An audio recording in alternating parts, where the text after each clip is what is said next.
আপনি টাকা খান, আপনি সৎ পথে খান। আপনাকে সৎ পথে খেতে হবে। আপনাকে যদি কোথা থেকে আর্নিং আনতে হয়, পরিশ্রম করে আনতে হবে। এই দাবিটা থাকবে আপনার কাছে। পারলাম না ভাই, পারলাম না বসে থাকতে। কিভাবে বসে থাকবো?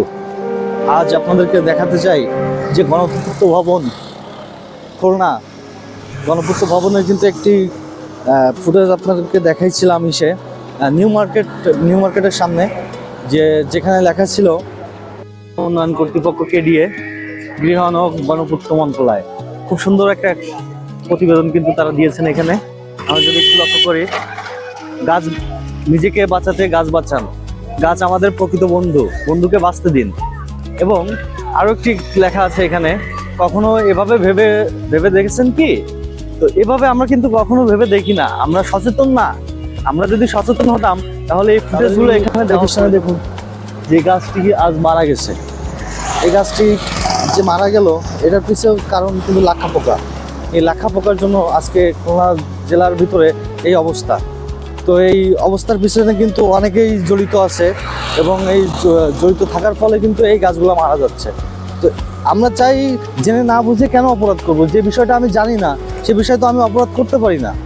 আমাকে জানতে হবে, আমাকে বুঝতে হবে, তারপরে সেই বিষয়টাকে একটা পদক্ষেপ নিতে হবে। সামান্য 200, 500, 1000, 10,000 টাকায় আপনি তো দেশের এত বড় ক্ষতি করতে পারেন না। তো আমরা বলবো যে যারা এই কাজের সাথে জড়িত আছেন তারা ভাই সচেতন হন এবং নষ্ট করে আপনি ভালো কিছু করতে পারেন না। আপনাকে ভালো হতে হবে, আপনাকে জানতে হবে।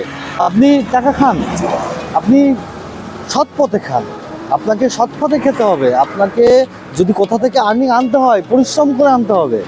তো আপনি এমন পরিশ্রম করুন যেটাতে দেশের মঙ্গল হয়, মানুষের উপকার হয়। যেটাতে ক্ষতি হয় এমন কাজ আপনি করবেন না ভাই। আপনাদেরকে রিকোয়েস্ট থাকলো যে এমন কিছু করুন যাতে করে আমাদের দেশটা উন্নত হয়, দেশটা ভালো একটা পজিশনে যায়, আমরা ভালো কিছু করতে পারি। এই দাবিটা থাকবে আপনাদের কাছে। আজ যে দেখাই এই গণপূর্ত ভবন, এটার একটা ব্যানার কিন্তু আমরা নিউ মার্কেটে দেখাইছিলাম আপনাদেরকে। দেখুন সেখানে কি অবস্থা। তারা কি লিখছে যে গাছকে বাঁচতে দিন, গাছ আমাদের সব থেকে কাছের বন্ধু, গাছ না বাঁচলে আমরাও বাঁচবো না। গাছের ডাল কাটাও কিন্তু দণ্ডনীয় অপরাধ। আমাদের বাংলাদেশে আইন রয়েছে যে গাছের ডাল কাটলে সর্বনিম্ন আপনার 50 থেকে 1 লক্ষ টাকা জরিমানা এবং 6 থেকে 1 বছরের জেল। এই যে সামনে যে গাছটা দেখতে পাচ্ছেন, এই গাছের ডালগুলো কিন্তু কাটা। এখানেও কিন্তু এটার আক্রমণ। এই লাক্ষা পোকা কিন্তু শুধু খুলনাতে অবস্থিত নয়, অল বাংলাদেশ এখন জড়িত এই লাক্ষা পোকার।